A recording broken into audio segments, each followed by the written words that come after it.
Vamos a comenzar leyendo Efesios capítulo 3, versículo del 14 al 19. Ahí está también. Dice, se está moviendo harto esto. Dice, cuando pienso en todo esto, caigo de rodillas y elevo una oración al Padre, el creador de todo lo que existe en el cielo y en la tierra, de quien toda familia en el cielo y en la tierra toma su nombre. Pido en oración que de sus gloriosos e inagotables recursos los fortalezca con poder en el ser interior por medio de su Espíritu. Entonces, Cristo habitará en el corazón de ustedes a medida que confíen en Él. Echarán raíces profundas en el amor de Dios y ellas los mantendrán fuertes. Espero que puedan comprender, como corresponde a todo el pueblo de Dios, cuán ancho, cuán largo, cuán alto y cuán profundo es su amor. Es mi deseo que experimenten el amor de Cristo, aun cuando es demasiado grande para comprenderlo todo.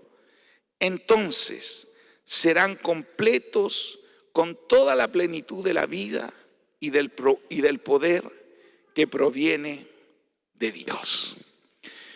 Bueno, cuán importante, esta es una oración, una reflexión que Pablo hacía, porque él decía, no hay nada más vital, no hay nada más importante que nosotros conozcamos la anchura, la profundidad, la longitud, la grandeza del amor de Dios, que está en Cristo Jesús.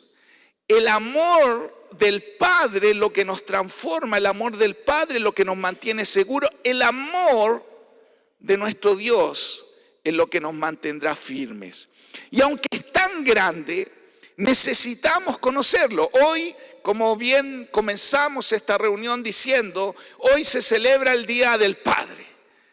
Pero nosotros como hijos de Dios, los que nos llamamos cristianos, necesitamos esta revelación todos los días, tener la revelación del amor de Dios y del amor del Padre. Sobre todo cuando nosotros hablamos de las dinámicas de los últimos tiempos, hemos dicho que van a ir en aumento, como Jesús dijo, que será como, ¿cierto?, como los dolores de parto que van en aumento, y lo único que nos podrá mantener firmes, seguros, confiados, es no dudar del amor del Padre.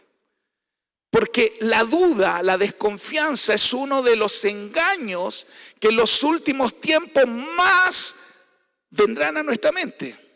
Y nosotros muchas veces, quizás tú que estás acá quizás por primera vez, o los que llevamos mucho tiempo en el Señor, a veces esto es lo que nos vienen dudas, nos vienen desconfianzas. A veces nos sentimos que parece que fallamos tanto que pareciera que Dios ya no nos ama, como que Dios no nos perdona, Dios no está ahí para nosotros. Y a veces viene esta frustración y este engaño, ¿y sabe por qué es? Porque no hemos experimentado ni conocido el amor de Dios. Por eso Pablo decía, ruego que ustedes experimenten. Y la experimentación no es algo solo teórico, no es algo solo de pensar. Es como dice una canción, ¿cierto? Es probar y ver. Debemos probar a Dios, probar a Cristo.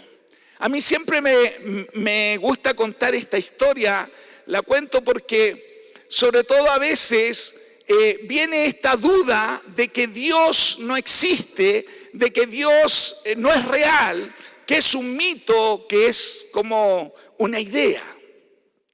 Y me acuerdo siempre de la historia de este científico que fue a un pueblo, vamos a poner como Graneros, a una ciudad pequeña. Y este científico era una eminencia de Oxford, venía de tenía todos los estudios, todos los títulos, pero él debatía y rebatía de que Dios no era un Dios real, de que solo era un mito, una historia, una falsedad. Él, por supuesto, era ateo.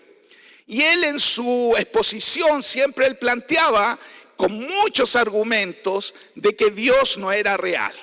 Y entonces en todas sus cátedras, en todas sus exposiciones, él aparte de plantear eso, él pedía a cualquier persona del público que le debatiera. Y si habían preguntas que le hicieran, bueno, se la podían hacer. Y el tema es que en ese pueblo, donde fue este experimentado científico a negar a Dios y a proclamar que Dios no existía, existía un hombre que era muy conocido en ese pueblo, porque era el más malo de ese pueblo. Era malo, malo, malo. A ver, diga malo. Era más malo que eso, era malo, malo. Era ladrón, era asesino, piensen lo peor, era drogadicto, era todos los premios se los sacaba él. Entonces, mucha gente de hecho le tenía mucho miedo. Él era muy conocido porque era muy, dígale al que está a su lado, era malo. Era malo, malo, malo, sí.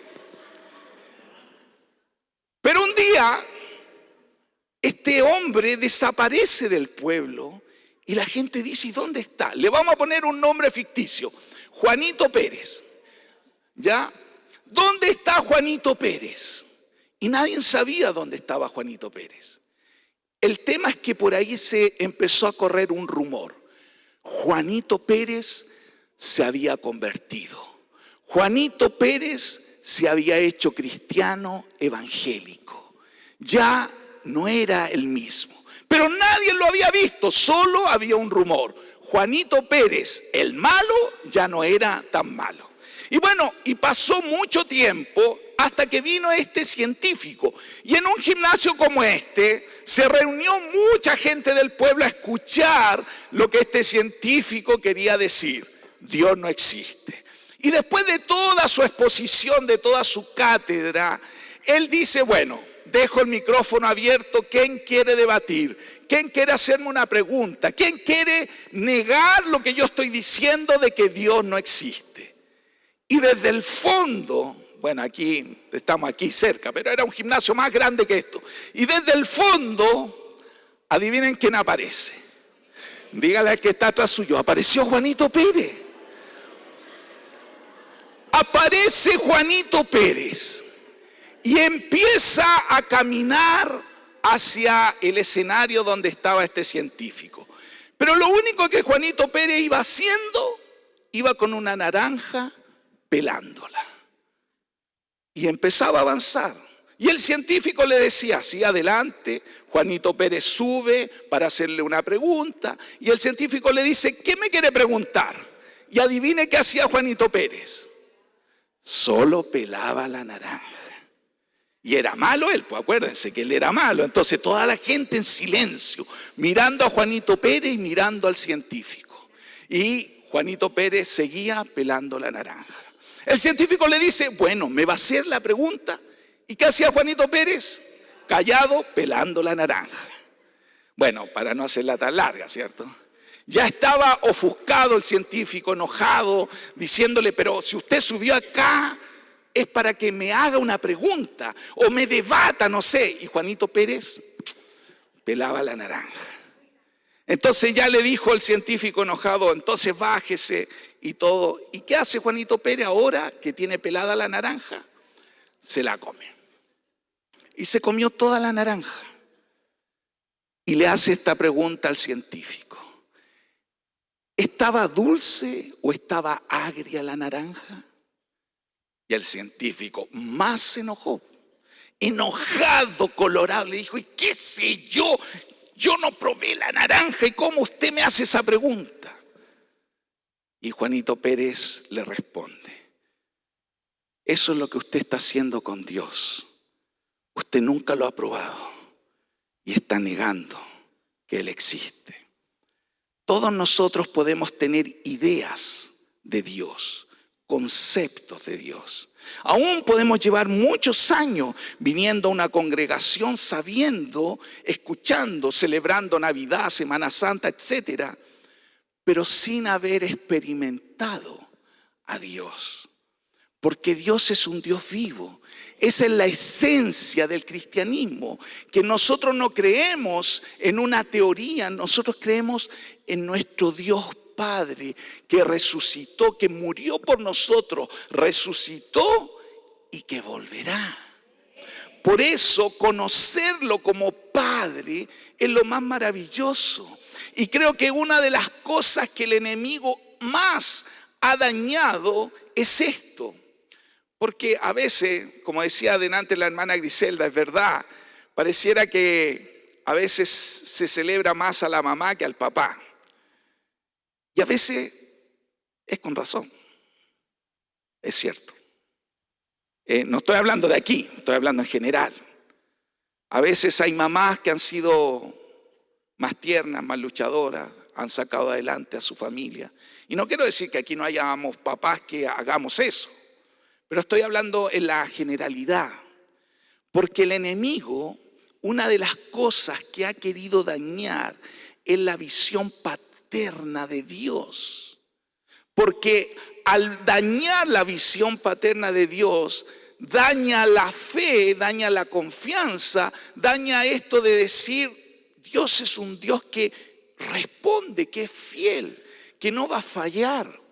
Por eso Jesucristo cuando habló, Él habló de engaño. Dice que en los últimos tiempos, dice que nadie los engañe, a muchos se engañarán, que muchos serán engañados. Aún en lo posible el enemigo querrá engañar a los escogidos de Dios. Y el engaño, como hemos estudiado o hablado otras veces, tiene que ver con la palabra planao, que significa salirse del camino. Es como cuando alguien, una oveja, se salía del redil para no volver. Entonces el enemigo quiere engañarte, engañarme, para que desconfiemos de Dios el Padre. Y por eso cuando yo hablo de los últimos tiempos y de las dinámicas que tenemos que afrontar, el enemigo quiere poner dudas o quiere que tú no le conozcas a Dios como Padre simplemente para que no creas que Él es tu papá. O cuando hablamos de papá, a lo mejor tú piensas de inmediato, ya no te suena coherente esa palabra. Porque algunos de nosotros o no tuvimos padre, o tuvimos una mala relación con nuestro padre. Y eso obviamente ha dañado el concepto de Dios Padre. Pero nosotros debemos entender que por sobre todas las cosas, una de las cosas que Jesucristo vino es para revelarnos al Padre. Así que tú le puedes decir al que está al lado tuyo, Dios es tu Padre y quieres que le conozcas como Padre. Dios quiere revelarse a ti como Padre. Y creo yo que en estos tiempos, y como los dolores de parto, una de las cosas que más va a venir es la desilusión y la decepción. Y donde muchos sentirán que Dios no cumple sus expectativas. Algunos pensarán, pero si yo he orado a Dios, yo le he pedido a Dios, ¿por qué Dios no me responde? Y muchos se sentirán frustrados. Por eso hemos hablado que en los últimos tiempos una de las cosas que vendrán muchos ataques de temor, vendrán muchos ataques aún en lujurias, en divisiones entre hermanos, entre esposos, entre hijos, en la iglesia. Pero una de las cosas que más habrá en el corazón y en la mente de nosotros, de las personas, es creer que Dios no es real. Por eso una de las cosas que el enemigo más va a poner y quizás ya ha puesto en tu vida es la desilusión o decepción. Porque pensamos Dios no está haciendo lo que esperamos que haga. Por eso muchas de las dinámicas de los últimos tiempos, las guerras, las muertes, las pandemias, las injusticias, harán que muchos no adopten la narrativa bíblica y estarán desilusionados por Dios. Y obviamente creerán en los falsos evangelios, en los falsos maestros. Porque a veces uno piensa, bueno, ¿será que Dios realmente me ama? ¿Será que realmente Dios es mi Padre? ¿Será que realmente Él quiere lo mejor para mí? Por eso la paternidad de Dios es lo que realmente va a cambiar nuestro destino y nuestra visión. Necesitamos que venga esa revelación, que nuestros ojos sean abiertos. De hecho, Jesús mismo no es que dudaba de Dios el Padre, pero Él, yo no sé si ustedes saben, Él era 100% Dios. Dios se hizo hombre, pero era 100% humano. Y en esa humanidad Él nos dejó un camino, una enseñanza para caminar como Él caminó. Y una de las cosas que Jesús hizo fue bautizarse. Y después de bautizarse dice que se escuchó una voz del cielo que decía: este es mi Hijo amado, en quien tengo complacencia. Dice ahí Mateo 3:17. Y sabe, tú y yo en este caminar con Cristo necesitamos escuchar a Dios que nos diga: tú eres mi hijo, tú eres mi hija. Cuando eso ocurre, todo cambia. Mira, nos pueden decir muchas cosas, nos pueden decir que somos fanáticos, nos pueden decir, oye, esto es lo que tú crees, esto no es correcto. Nos pueden decir muchas cosas, pero cuando uno escucha a Dios que nos dice: tú eres mi hijo, tú eres mi hija, todo es distinto. Nuestra visión, nuestro destino, ya cambió todo. Por eso debemos escuchar a Dios, porque Él también nos quiere decir: hijo, hija, tú eres mi hijo, mi hija amada, en quien me complazco, en quien tengo complacencia. Por eso, una de las cosas que Jesucristo vino a revolucionar, y la verdad que fue una revolución, fue a enseñarnos al Padre. Fue a enseñarnos a dirigirnos a Dios como Padre. El pueblo de Israel históricamente se refería a Dios como Yahvé, como Jehová, como Adonai. Tenía muchos nombres Dios. Pero cuando Jesucristo vino y sus discípulos le dijeron: enséñanos a orar. ¿Cómo Él dijo? Bueno, ustedes cuando oren van a decir: Padre nuestro. O sea, lo que le estaba diciendo: mira, tú tendrás que decirle ahora a Dios, a Yahvé, al Adonai, al Omnipotente: papito, Padre mío. Te puedes dirigir ahora a Dios como papá. Eso es lo que Él vino, por eso Él vino a cambiar esto. Porque muchas veces nosotros pensamos: Dios está por allá, ¿cierto? Dios está en las nubes. Dios nos está mirando con el ceño fruncido. A ver a quién le va a llegar un rayo, a quién Dios va a destruir, a quién Dios va a matar. Yo por mucho tiempo pensé que así era Dios. Adivinen quién tenía ese ceño fruncido. Mi papá. Entonces a veces uno tiene imágenes de Dios porque ha visto a su papá. Y por eso Dios quiere restaurar, y no quiero aquí, porque es el día de los papás, no quiero echarnos al agua a los papás, ¿cierto? A veces los papás, muchas veces nos equivocamos, damos malos ejemplos. Pero Dios quiere revelar ese corazón de padre. Dice ahí Mateo 7, del 9 al 11, dice: ustedes, los que son padres, si sus hijos les piden un pedazo de pan, ¿acaso les dan una piedra en su lugar? ¿O si les piden un pescado, les dan una serpiente? Claro que no. Así que si ustedes, gente pecadora, saben dar buenos regalos a sus hijos, ¿cuánto más su Padre Celestial dará buenos regalos a quienes le pida. Ese es el corazón de Dios. Si nosotros más encima que somos tan malos, yo no creo que aquí haya alguien tan malo como Juanito Pérez, ¿cierto? No, pero si tu hijo, los que somos padres, no le vamos a dar una piedra, come una piedra, hijo, ¿cierto? En vez de pan, así como la broma, para que se quede sin dientes. No, nadie hace eso. O sea, la jugamos por los hijos. Pero dice Jesús, si nosotros siendo malos, a ver, voy a pedir algo. ¿Cuántos papás hay aquí? Levanten la mano, aparte de mí. ¿Cuántos son papás? El José no es papá, ya, ok. El José Morales no es papá. ¿Y quién más es papá aquí? A ver, levante la mano alta, sí. ¿Quién más es papá? Todos los que son papás, hay algo muy especial. Nosotros como papás, dígame que no amamos a nuestros hijos. ¿Estamos dispuestos a dar la vida por los hijos?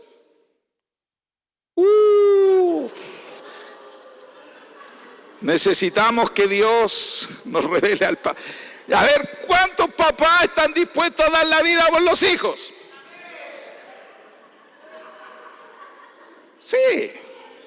Por eso no dice usted que se mata trabajando y todo eso, ¿no? A veces igual hay papás que sacan hasta en cara eso. Mira cómo me mato trabajando por ti, ¿cierto?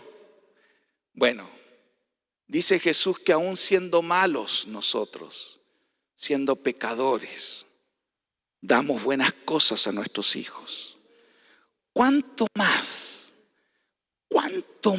Dios, que no es malo, no hay pecado en él, nuestro Padre, nos dará buenas cosas? Por eso es tan importante conocer a Dios como papá. Y no solo como una teoría, no solo como una repetición en el rezo, ¿cierto? En la oración del Padre Nuestro. Padre nuestro que estás en el cielo, santificado sea tu nombre, venga. No. Papá, Padre mío. Yo no sé si cuando tú ¿quiénes alguna vez han hecho el Padre Nuestro? Lo han orado, rezado. A mí, mi abuelita me pegaba coscorrones para aprenderme el Padre Nuestro. Entonces, por eso tengo la cabeza tan grande, a puros coscorrones.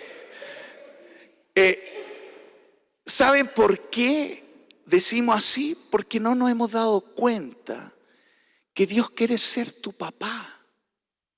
Y necesitamos esa revelación, que no es una revelación. Por eso dije, como al principio, no es algo solo de teoría. Es algo que hay que probar y experimentar. Dice Romanos 8:15, dice, y ustedes no han recibido un espíritu que los esclavice al miedo. En cambio, recibieron el Espíritu de Dios cuando Él los adoptó como a sus propios hijos. Ahora lo llamamos Abba Padre, como cantábamos. Abba Padre significa aquí este término, como a los chilenos, papito.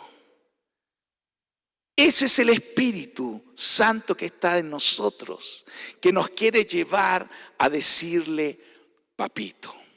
Entonces, queridos hermanos, cuando nosotros vamos teniendo esta revelación de Dios como Padre, es cuando nuestra vida, nuestro destino, nuestro futuro va a cambiar. Y ya no solo vamos a tener una religión, no solo vamos a decir somos evangélicos o somos cristianos, sino que vamos a decir algo que trasciende mucho más.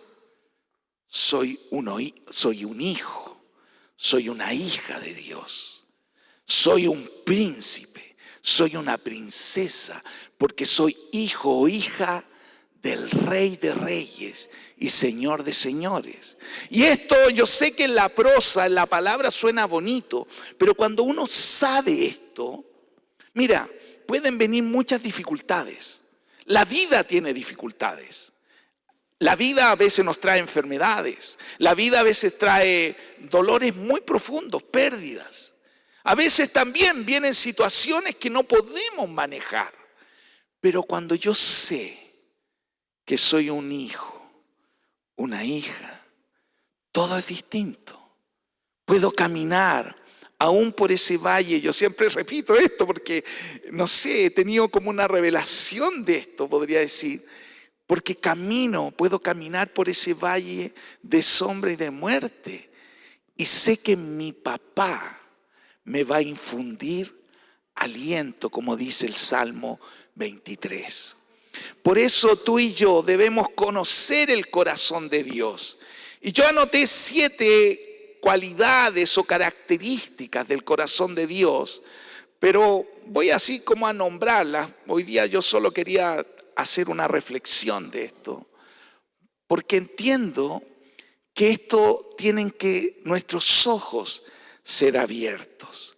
Una de las cualidades o características de Dios como papá es que Él te acepta. Alguien puede decir, bueno, ¿y qué tiene de característico eso? Que Él te acepta tal cual tú eres. La palabra de Dios dice que somos aceptos o aceptados en el amado. Y cuando digo que nos acepta tal cual, significa, no es que Dios acepte tu pecado o mi pecado. El pecado, Él no tranza con el pecado. Pero como siempre decimos, Él odia el pecado, pero ama al pecador. Porque si no, no podríamos estar aquí. Él nos ama, entonces Él nos acepta. No es que tú tienes que hacer algo para que Él te acepte. Por la sangre de Cristo Él nos abrió un camino y somos aceptados con nuestros defectos y virtudes. Tú eres aceptado, amado. No tienes que hacer muchas cosas, no tienes que hacer ni pataletas, ni llamar la atención. A veces cuando uno en la vida, hay niños que crecen queriendo llamar la atención de su papá. Algunos llegan aún a las drogas y al alcohol solo por llamar la atención de sus padres. Tú a Dios no le tienes que llamar la atención. Él te acepta. Pero esto, viste que suena bonito. Pero esto tú lo tienes que experimentar, porque cuando eso tú lo experimentes, eso va a cambiar tu vida. Eso tú vas a decir, yo no tengo que competir con nadie, yo no tengo que competir con mis hermanos, ¿cierto? Algunos a lo mejor han vivido en familias tan grandes que han tenido que competir por el amor del papá y de la mamá. Quizás tú mismo decías, bueno, yo vengo de una familia tan grande que dormíamos 5 en una cama. Soñábamos lo mismo. Un chiste fome mío. No, pero a lo mejor tú dices, yo tuve que competir por el amor de papá. Dios, aun siendo muchos, no tienes que competir. Él te acepta. Otra característica del corazón de Dios como Padre es su cuidado y su atención. Él dice en su palabra que aún el cabello, a los que todavía le queda, no voy a mirar a nadie, no quiero mirar a nadie. Yo también estoy quedando aquí medio calvo, pero aún el cabello que se te cayó hoy día en la mañana cuando te peinaste, dice que Él lo sabe. Ahora, Él no dice que no se te va a caer el cabello, se va a caer, pero Él lo sabe. Él tiene cuidado y atención de ti aún en los más mínimos detalles. Y puede ser que tú me digas, mire pastor, mire Alexis, mi papá fue un papá súper bueno, un papá trabajador, un papá que me enseñó a esforzarme en la vida. Y alguno de ustedes a lo mejor tiene un buen recuerdo o su papá está vivo y todavía admira a su papá. Maravilloso, que así sea, qué lindo. Pero aún el mejor papá que pueda existir en esta tierra no te puede dar un cuidado de 24/7. Ni aún el mejor papá puede cuidarte y estar desde que te levantas hasta que te acuestes pendiente de ti. Pero hay un Padre que sí está pendiente de ti. Las 24 horas del día, en cada momento.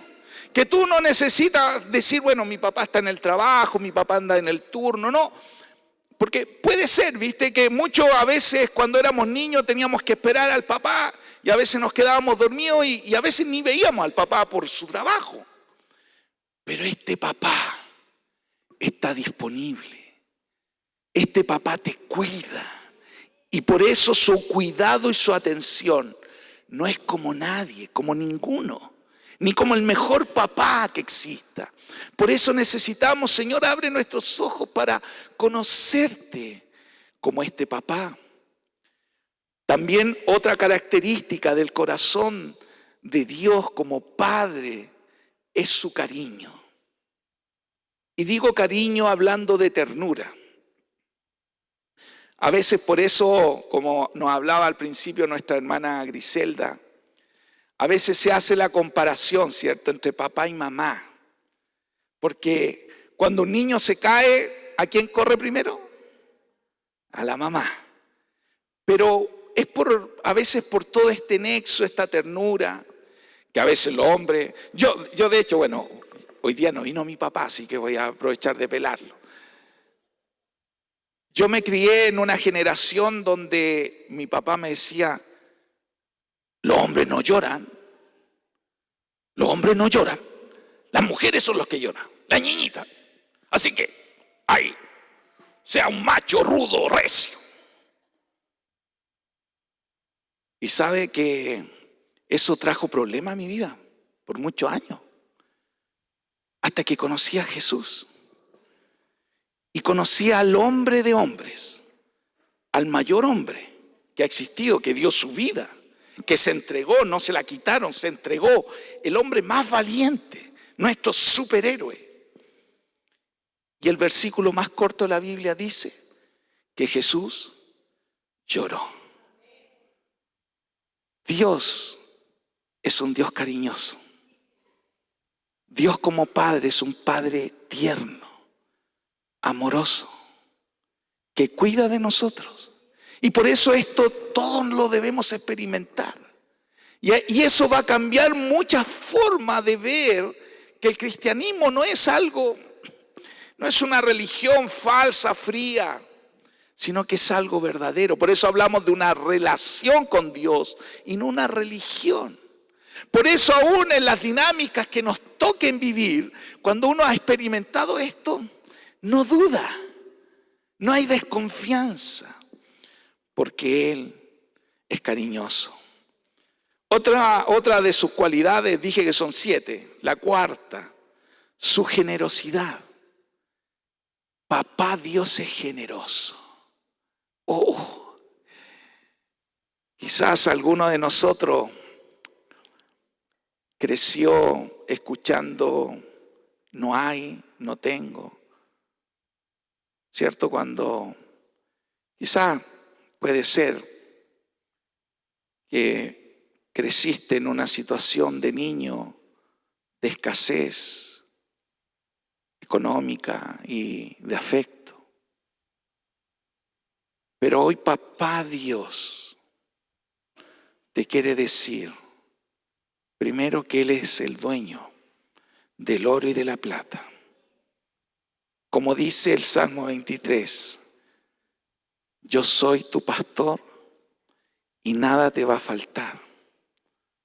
Pero eso no solo puede quedar escrito ni en una prosa. Eso tú lo tienes que experimentar. Por eso una de las promesas mayores que tiene la Biblia es que aunque padre o madre te abandonaren, con todo te recoge el Señor. Y por eso como papá necesitamos experimentar también su generosidad, que Él es un papá generoso. La quinta, su fidelidad. Wow. Y esto sí para mí es importante recalcarlo, quizás tú has venido como visita, quizás tú tienes conceptos de Dios religiosos, no sé, pero Dios es un Dios fiel.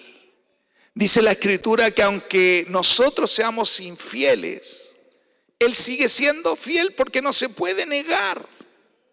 Y la fidelidad de Dios no cambia, no varía.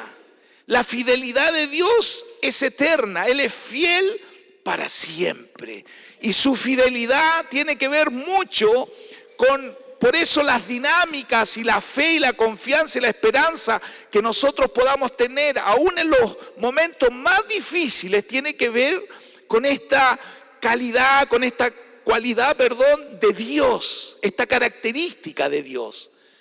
Dios Padre es fiel. Él no varía, Él no amanece enojado, ¿cierto? Amanecí enojado, amanecí con la pata izquierda. Y nada, así que no, hoy ni me hables. No, Dios no es así. Papá Dios no es así. Y sé que a veces puede ser que la fidelidad sea algo que tú no creas. Porque a lo mejor viviste infidelidad. Quizás tu papá fue infiel. Quizás tu mamá fue infiel. Y no me refiero solo a la infidelidad sexual, sino a esa infidelidad que a veces un niño espera cuando el papá le promete algo y después no lo cumple. Cuando papá te dice, esto, vamos a jugar o vamos a hacer esto, y no lo hizo. Y a veces uno, aunque ahora soy grande, ya superé eso, a veces esa espinita, que es una herida, queda en nuestra vida. Y a veces oramos a Dios, estamos diciéndole, Dios, sí, Dios, te cantamos, tú eres nuestro papá, pero ahí está esa espinita. ¿Será que Dios me va a responder? ¿Será que Dios va a cumplir su palabra? ¿Será que lo que Él prometió realmente Él lo va a cumplir? ¿Será que Dios es un Dios fiel?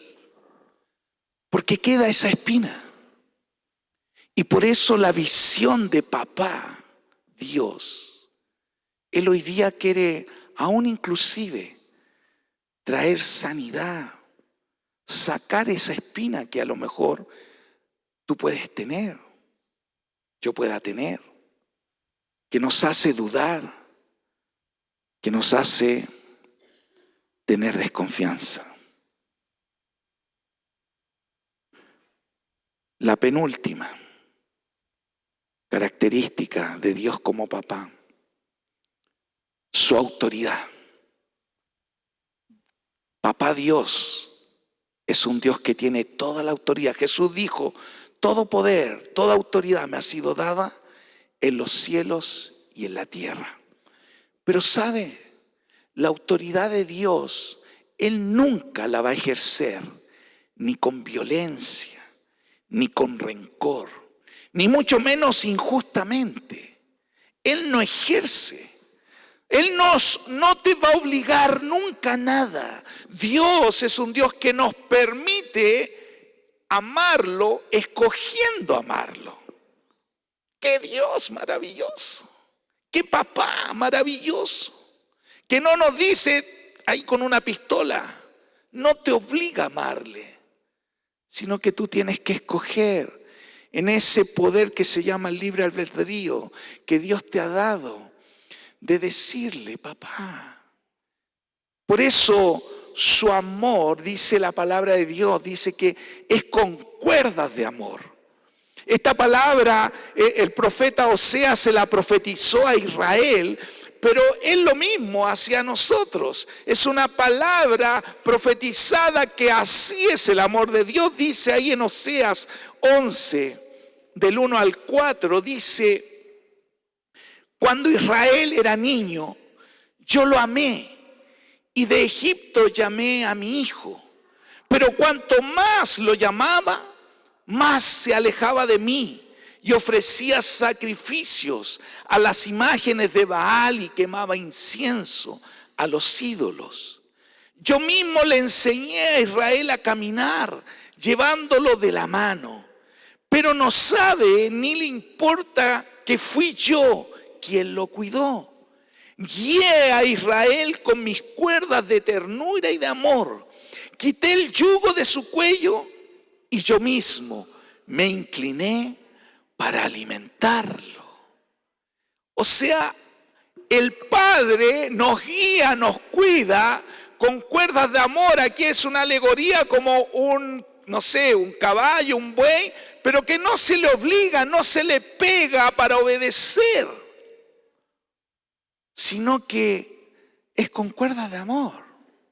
Y puede ser que al igual que el pueblo de Israel, tú hayas escuchado y estés escuchando hoy o has escuchado otras veces que Dios te está llamando.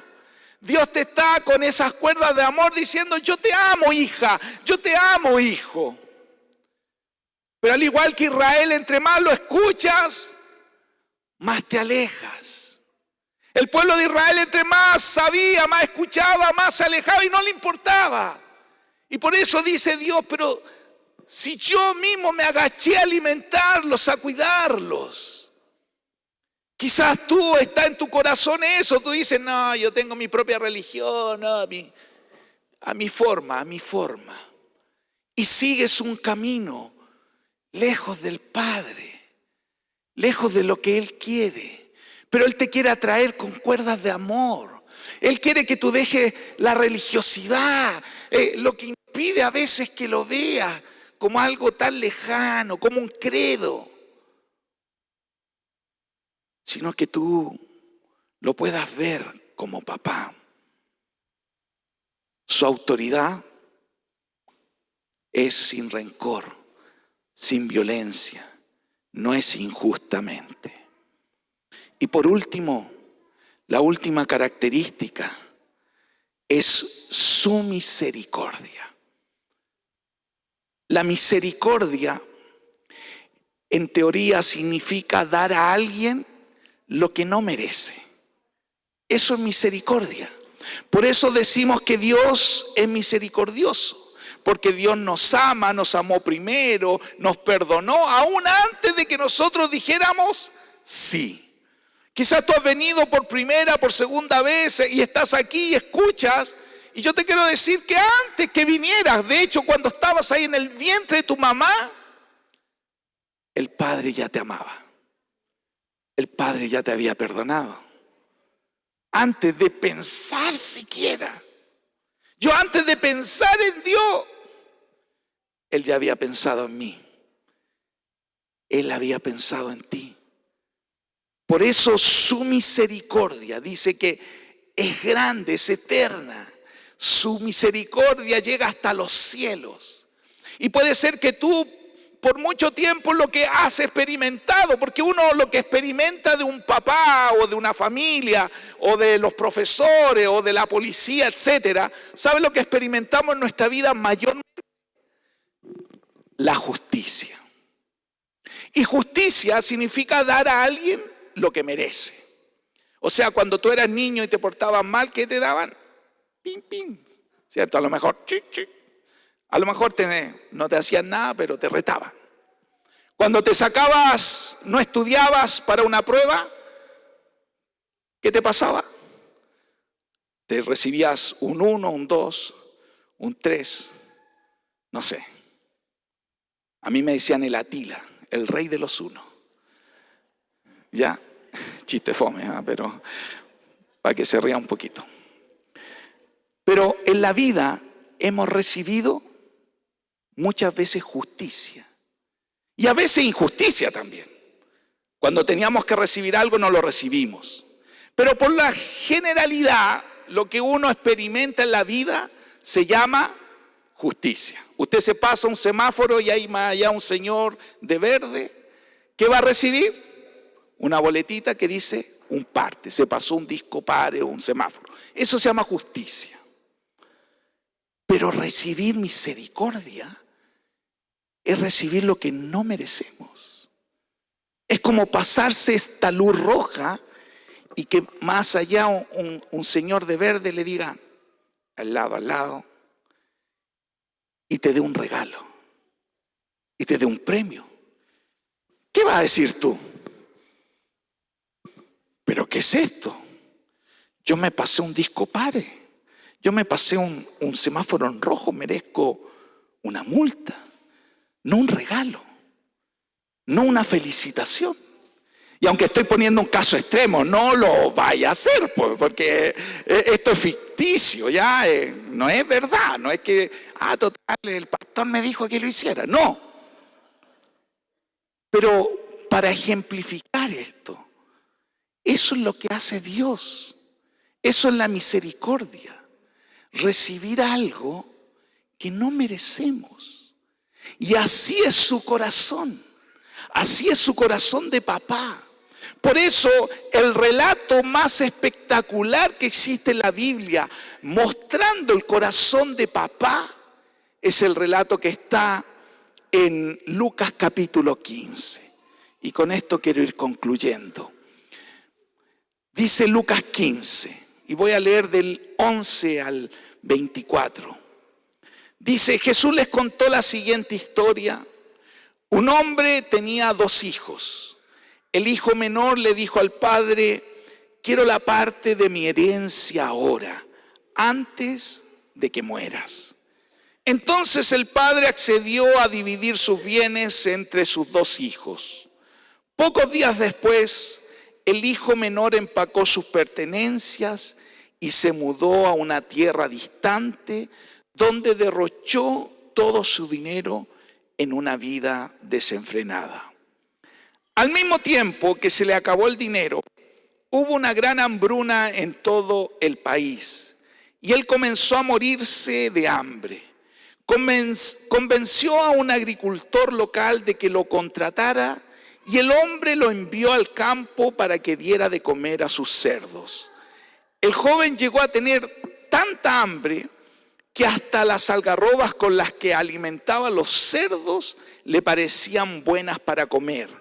Pero nadie le dio nada.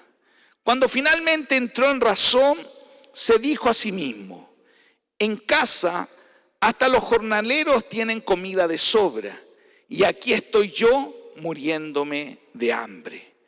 Volveré a la casa de mi padre y le diré, Padre, he pecado contra el cielo y contra ti. Ya no soy digno de que me llames tu hijo. Te ruego que me contrates como jornalero. Entonces regresó a la casa de su padre y cuando todavía estaba lejos, su padre lo vio llegar.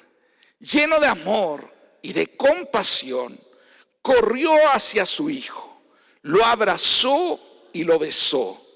Su hijo le dijo, Padre, he pecado contra el cielo y contra ti. Ya no soy digno de que me llamen tu hijo. Sin embargo, su padre dijo a los sirvientes, rápido, traigan la mejor túnica que haya en la casa y vístanlo. Consigan un anillo para sus dedos y sandalias para sus pies. Maten el ternero que hemos engordado. Tenemos que celebrar con un banquete. En la Biblia suya aparece siempre un título que dice el hijo pródigo. Pero en realidad esto no tiene nada que ver con el hijo. Esto tiene que ver con el Padre. Jesús quería mostrar cómo es el corazón de papá. Un corazón misericordioso. Un corazón que corre a abrazarte, no importando la suciedad, ni aun si vienes con olor a cerdo, a chancho, como este hijo. No es que tú tienes que correr a los brazos de papá. Papá corre a tus brazos. Solo tú tienes que decirle, yo quiero conocerte como el verdadero Padre ese Padre mío, ese Padre que está en los cielos. Cuando nuestros ojos son abiertos, hermano y hermana, la vida, lo que venga, nos mantendrá fieles a Dios, sabiendo que Él nos cuida. El temor se lo llevará, la vergüenza se la llevará, la culpa se la llevará. Y a lo mejor tú te sientes muy indigno, aún tu indignidad, Jesús la llevó en la cruz. Ese es el amor de nuestro Padre. Así que te voy a pedir que te pongas en pie.